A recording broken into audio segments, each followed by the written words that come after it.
오늘은 성금요일입니다. 아마 지금 이 시간쯤 예수님은 돌아가신 상태겠죠? 네.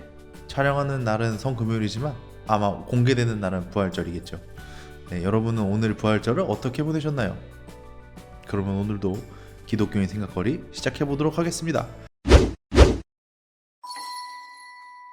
첫 번째 기사는 저희가 예전에 한번 예멘 여성 맞아요. 이슈, 황산 테러 이슈로 한번 나눠드렸던 얘기 중에 살짝 언급드렸던 얘기인데, 세계 경제 포럼에서 글로벌 성격차를 발표했어요. 자세한 얘기도 해주시죠. 네, 지난 저희가 생각거리를 통해서 한번 나눠드렸던 적이 있는데요. 그쵸. 예멘이라는 국가에서 한 여성이 남편에게 그 황산 테러를 당한 사건이 있었습니다. 그렇죠. 그때 잠깐 저희가 글로벌 성격차 지수에 대해서 나눴었는데요. 네, 성격차 지수. 네, 성격차 지수. 그래서 그 성격차 지수에서 저희가 지난번에 얘기할 때는 예멘이 사실 최하위권에 대해서 얘기를 했었죠. 맞습니다. 근데 이제 그건 재작년 데이터로 작년에 보고된 보고서의 그쵸, 결과고요. 그리고 올해도 역시나 이제 글로벌 성격차 지수 네. 를 보고서를 냈습니다. 어떻게 됐죠? 경제 포럼에서. 근데 여기서 특별히 주목할 만한 점은 재작년 데이터에서는 그 남녀의 정치, 경제, 사회적인 격차가 사라지기 위해서 약 99.5년이 걸릴 오. 거라고 예상을 했었는데요. 이것도 좀 길죠. 엄청. 근데 뭐 사실은 이제 전 세계에서 네, 지표를 찾은 거니까 그렇다고 맞습니다. 볼 수 있을 것 같아요. 근데 특히나 주목할 만한 점은 올해는 이 99.5년에 비해서 약 36년이 증가한 135.6년이 소요될 것이라고 전망했습니다. 사실 이런 지표에서 이렇게 오히려 떨어지는 경우가 사실 흔치 않잖아요. 그렇죠. 저희가 아시다시피 뭐 시민의식이 성장함에 따라서 그쵸. 우리가 그 지난주에도 나눴지만 뭐 평등을 항상 이야기하잖아요. 그렇죠. 네, 그렇기 때문에 이런 지표가 이례적이라고 생각합니다. 근데 그 이유인 즉슨 코로나19 그 팬데믹으로 인해서 그 여성 노동자들이 대규모 실직을 했고, 그리고 재취업에 어려움을 많이 겪었다고 합니다. 남성에 비해서. 네, 그런 게 이런 지표를 형성했다고 보여집니다. 저희가 이 기사를 사실 또 선정하게 된 이유가 그 다음 주면 보궐선거가 있죠. 보궐선거가 있죠. 네, 그래서 서울시장이랑 부산시장 네. 그리고 등등의 지역에서 그 보궐선거가 있는데, 거기서 그 주요 그 이슈로 네. 젠더 이슈가 있더라고요. 맞습니다. 아무래도 서울시장 보궐 그 선거도 그렇고 부산시장 보궐선거도 그렇고 이제 성 문제로 인해서 공석이 생겼던 문제잖아요. 그쵸. 네. 그러다 보니까 각 이제 선거 후보자들의 공약이 젠더 이슈에 대해서 많이 다루더라고요. 그 놓칠 수 없는 이슈긴 해요. 사실 아직 저희 나라도 이 성격차 지수에 따르면 156개 국가 중에 102등이니까 사실 높은 편이 아니에요. 네. 네, 맞습니다. 그리고 참고로 1등은 아이슬란드라고 합니다. 네, 꼭 잊지 마시고 여러분도 선거 하시면 좋을 것 같아요. 다음 주에 선거하세요.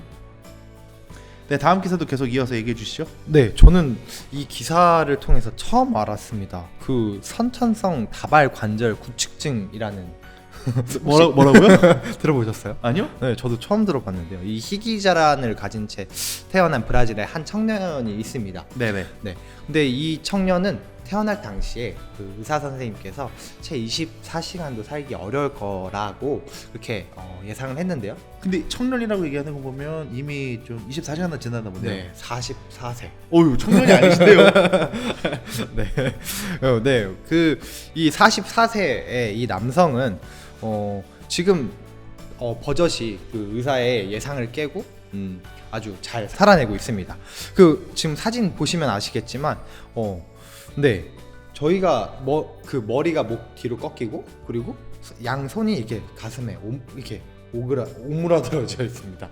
그러면 이 기사를 왜 정해 주셨어요? 사실 이거를 그냥 소개해 주는 것만으로 좀 의미가 좀 없잖아요.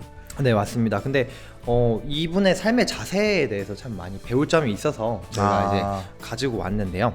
이분은 요즘은 이제 코로나 팬데믹 현상으로 인해서 이제 강연을 하지 못하시지만 그 전까지 작년까지만 하더라도 정말 활발하게 외부에서 이제 많은 사람들에게 강연을 하고 또 동기부여를 할 수 있는 그런 연사로서의 역할을 하셨다고 하더라고요. 심지어 이분이 여기 적어주신 거 보면 지역 기독교 프로젝트에서 네, 많이 하셨고, 그리고 여기 요 제목이 재밌었어요. 나의 생활은 평범하여 어려움을 겪는 점이 없다. 네, 맞습니다. 인터뷰에서 말했던 내용인데요. 정말 어려움을 겪는다는 것은 정말 이게 개개인별로 참 많은 차이가 있다고 생각합니다. 그쵸. 자신이 처한 상황이 자신이 볼 때는 어렵다고 볼 수는 있겠지만 그것을 스스로 극복하고 또 긍정적인 마인드로 이렇게 또 살아내고 또 네. 우리 그 기독교인들은 하나님께 우리 모든 것을 맡겨드리는 그런 마음으로 마음가짐으로 살아갈 수 있지 않을까 싶어서 이런 기사를 나누게 되었습니다. 네, 그리고 다음 기사는 저희가 또 아까 말씀드렸다시피 이번 주가 부활절이죠. 맞습니다. 네, 부활절 기사를 하나 들고 왔는데 좀 소개해 주시죠. 네, 올해도 어김없이 부활절을 맞이하여 우리 한국교회가 부활절 연합 예배를 진행한다고 합니다.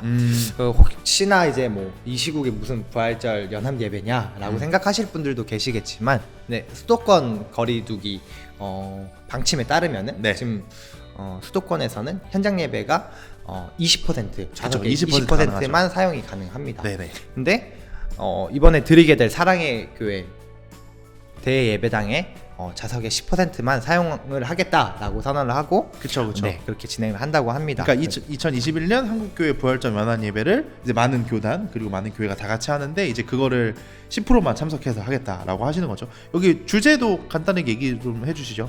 네, 주제는 부활의 빛으로 다시 하나, 그리고 주제 성구는 로마서 1장 4절인데요. 제가 잠깐 말씀드리면은 성결의 영으로는 죽은 자들 가운데서 부활하사 능력으로 하나님의 아들로 선포되셨으니 곧 우리 주 예수 그리스도시니라.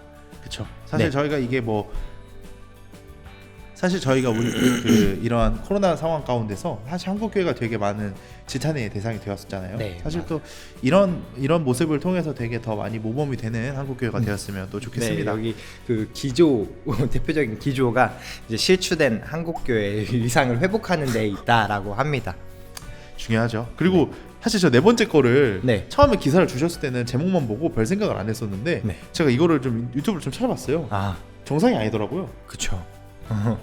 네, 뭐 이미 들으신 분들도 계시겠지만 그 청학동이라고 하죠. 그쵸, 청학동. 많이 알려져 네. 있죠. 청학동으로 경남 하동에 있는 그 서당이 많이 모여 있는 그 청학동이라는 동네가 있는데요. 네. 그 다 그런 건 아니고요. 한 서당에서 이런 무자비하고 좀 현실적이지 네, 않아요? 너무 이제 충격적인 그런 사건이 일어났습니다.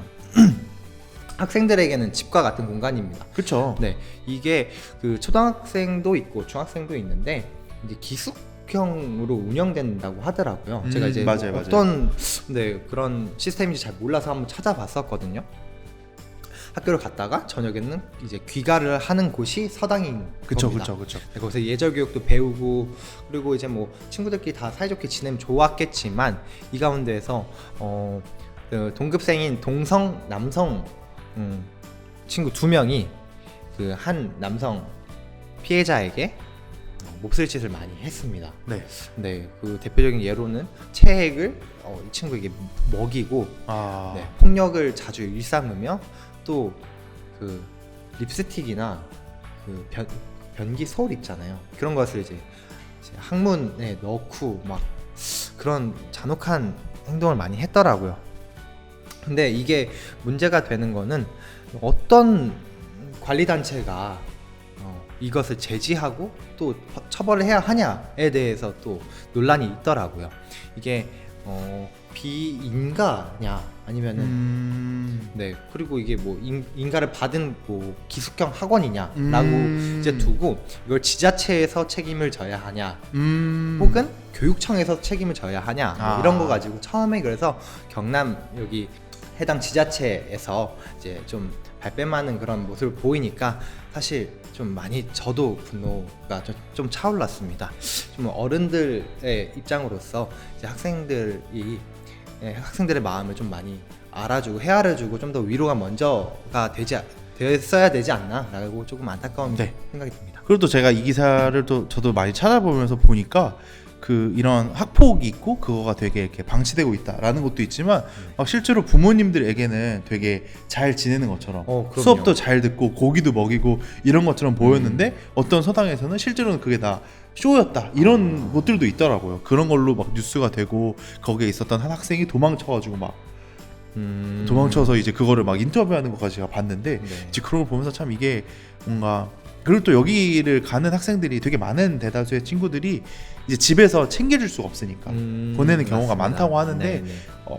좀 받으셨으면 학생들과 함께 하기로 하셨으면 정말 그거를 경제적인 시선이나 그런 게 아니라 좀 책임을 다해 주셨으면 좋지 않나 싶습니다. 네, 오늘도 이렇게 뉴스레터 마무리하려고 하는데요. 오늘 이 마지막 멘트가 민주주의는 가장 덜 나쁜 정치제도. 그 윈스턴 처칠 님이 말씀하셨던 거로 적어 주셨는데 선거를 앞두고 있죠. 네, 맞습니다. 참 우리 역사를 잠깐 살펴보면은 참 많은 정치 제도가 있었잖아요. 그쵸, 근데 그쵸. 그 중에서 우리가 지금 살아가고 있는 이 정치 제도는 민주주의입니다. 그 윈스턴 처칠도 민주주의가 완벽하다고는 이야기하지 않았습니다. 방금 말씀하셨던 것처럼 가장 덜 나쁜 정치 제도라고 했습니다. 인간이 그만큼 좀 미숙해서 그런 걸 수도 있겠지만 우리가 좀 더 성장하면서 더 나은 그런 사회를 만들기 위해서는 좀 더 적극적으로 좀 참여하고 그리고 우리의 목소리를 내야 우리가 원하는 세상으로 바뀌지 않을까 생각을 합니다. 꼭 선거하세요. 네.